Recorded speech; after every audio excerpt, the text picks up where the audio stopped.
बिस्मिल्लाहिर्रहमानिर्रहीम। दूसरी शादी के शौकीन एक बार ज़रूर सुने। मियाँ बीवी बिस्तर पर लेटे सोने की तैयारी कर रहे थे।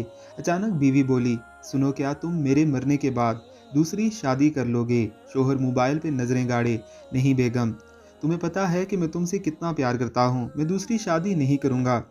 बीवी फिक्रमंद लहजे में, लेकिन तुम इतनी लंबी ज़िंदगी तन्हा भी तो नहीं गुजार सकते, शादी तो तुम्हें करनी ही होगी जानू।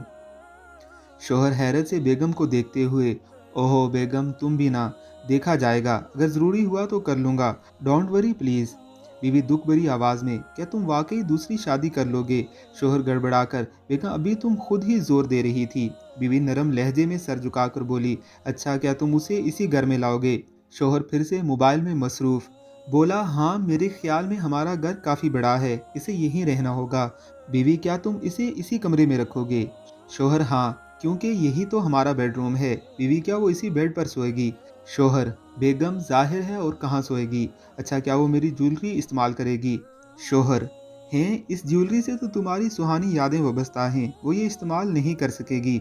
बीवी, वो और मेरे कपड़े? शौहर, प्यारी बेगम, अगर मुझसे शादी करना हुई तो वो कपड़े भी खुद ही लेकर आएगी। बीवी, और क्या वो मेरी गाड़ी भी इस्तेमाल करेगी? शौहर बेख्याली में बोला, नहीं, उसे गाड़ी चलाना नहीं आता, बहुत दफ़ा बोला लेकिन वो सीखना ही नहीं चाहती। बीवी, क्या?